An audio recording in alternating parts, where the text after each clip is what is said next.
ನಮಸ್ಕಾರ ಎಲ್ರಿಗೆ welcome back to western Ghat 32 channel. ನಾನು ನಿಮ್ಮ ಕಲಬುರಗಿ ಹುಡುಗ ಈಶ್ವರ್ ಮಾತಾಡ್ತಾ ಇದ್ದೀನಿ.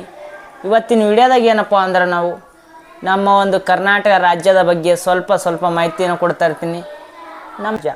ನಮ್ಮ ಭಾರತದ ರಾಜ್ಯಗಳಲ್ಲಿ ಗೋಡಂಬಿ ಆಕಾರದಲ್ಲಿರುವಂಥ ರಾಜ್ಯ ಯಾವುದಪ್ಪ? ನಮ್ಮ ಕರ್ನಾಟಕ ರಾಜ್ಯ. ನಮ್ಮ ಒಂದು ಕರ್ನಾಟಕದಲ್ಲಿ ಅತಿ ಹೆಚ್ಚು ಚಿನ್ನ ಬೆಳೆಯುವಂಥ ರಾಜ್ಯ ಕರ್ನಾಟಕ, ಅತಿ ಹೆಚ್ಚು ರೇಷ್ಮೆ ಬೆಳೆಯುವಂಥ ಕರ್ನಾಟಕ. ನಮ್ಮ ಒಂದು ಕರ್ನಾಟಕದಲ್ಲಿ ಅತಿ ಹೆಚ್ಚು ಶ್ರೀಗಂಧದ ಮರಗಳನ್ನು ಬೆಳೆಯಲಾಗುತ್ತದೆ.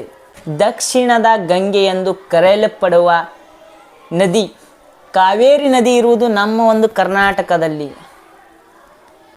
ಇಡೀ ಭಾರತದ ದೇಶದಲ್ಲಿ ಅತಿ ಹೆಚ್ಚು ಕಾಫಿ ಬೆಳೆಯುವಂಥ ರಾಜ್ಯ ಯಾವುದಪ್ಪ ಅಂದ್ರೆ ನಮ್ಮ ಒಂದು ಕರ್ನಾಟಕ.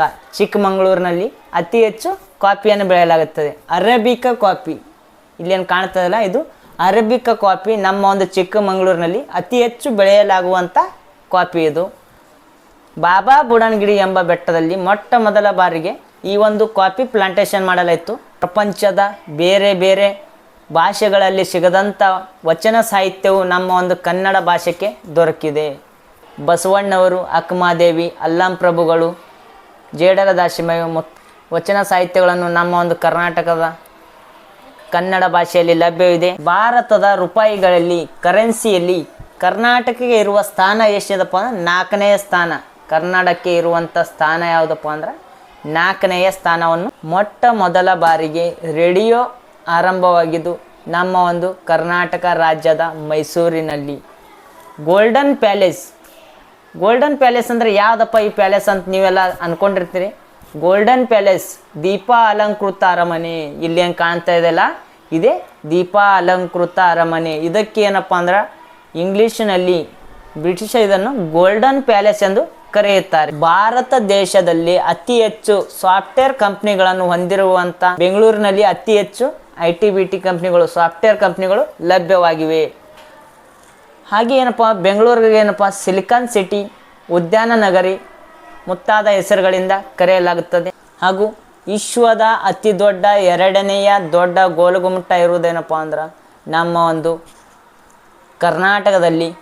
ಕರ್ನಾಟಕದಾಗ ಎಲ್ಲಿ ಬರ್ತದಪ್ಪ ಅಂದ್ರೆ ನಮ್ಮ ಒಂದು ಬಿಜಾಪುರ ಜಿಲ್ಲೆಯಲ್ಲಿ ಈ ಒಂದು ಗೋಲಗುಮ್ಮಟವನ್ನು ನಿಮಗೆ ನೋಡಲು ಸಿಗುತ್ತದೆ. ಕನ್ನಡ ಭಾಷೆಯಲ್ಲಿ ಸ್ಥಾಪನೆಯಾದಂಥ ಮೊಟ್ಟ ಮೊದಲ ರಾಜಮನೆತನ ಯಾವುದಪ್ಪ? ಕದಂಬ ರಾಜಮನೆತನ. ಇದರ ಒಂದು ಸ್ಥಾಪಕರು ಯಾರಪ್ಪ? ಮಯೂರವರ್ಮ, ಕದಂಬ ಸಾಮ್ರಾಜ್ಯ ಸ್ಥಾಪಕ.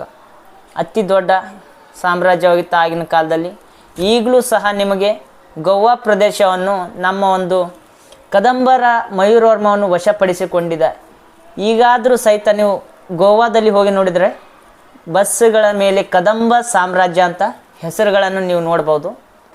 ಅತಿ ದೊಡ್ಡ ಸಾಮ್ರಾಜ್ಯವಾದಂಥ ಮೌರ್ಯ ಸಾಮ್ರಾಜ್ಯ ಸ್ಥಾಪಕನಾದಂಥ ಚಂದ್ರಗುಪ್ತ ಮೌರ್ಯ ತನ್ನ ಒಂದು ಕೊನೆಯ ಕ್ಷಣಗಳನ್ನು ನಮ್ಮ ಒಂದು ಕರ್ನಾಟಕದ ಹಾಸನ ಜಿಲ್ಲೆಯ ವಿದ್ಯಾಗಿರಿ ಎಂಬ ಪರ್ವತದ ಮೇಲೆ ಕಳೆದನೆಂದು ಹೇಳಲಾಗುತ್ತದೆ. ಅತಿ ಹೆಚ್ಚು ಅಶೋಕನ ಶಾಸನಗಳು ಸಿಕ್ಕಿದ್ದು ನಮ್ಮ ಒಂದು ಕರ್ನಾಟಕದಲ್ಲಿ. ಅಶೋಕನ ಹೆಸರು ಕಂಡು ಬಂದಂಥ ಮೊಟ್ಟ ಮೊದಲ ಶಾಸನ ಮಸ್ಕಿ ಶಾಸನ.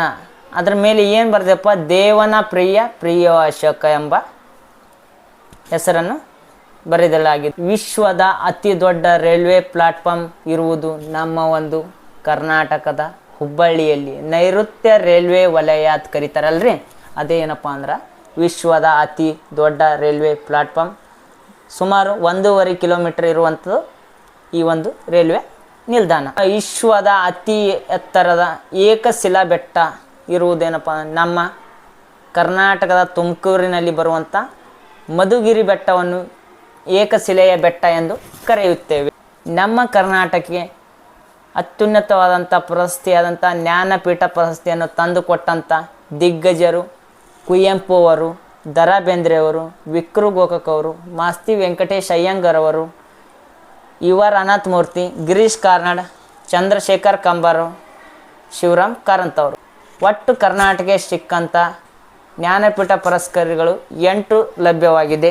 ಕನ್ನಡ ನಾಡನ್ನು ಕಂಡಂಥ, ಕನ್ನಡ ಭಾಷೆಯ ಬಗ್ಗೆ ಅಭಿಮಾನವನ್ನು ಉಳಿದಂಥ ನಮ್ಮ ದ ರಾ ಬೇಂದ್ರೆ ಅವರು ಒಂದು ಮಾತು ಹೇಳ್ತಾರೆ ಕನ್ನಡದಲ್ಲಿ. ಅವ್ರನ್ನ ಯಾರೋ ಒಬ್ಬರು ಕೇಳಿದಂತೆ, ಬೇಂದ್ರೆ ಅವರೇ ನೀವು ಎಷ್ಟು ಚೆನ್ನಾಗಿ ಒಂದು ಕವನಗಳನ್ನು ಬರಿತಿದ್ದೀರಲ್ಲ ಅಂತ ಕೇಳಿದ್ರಂತೆ.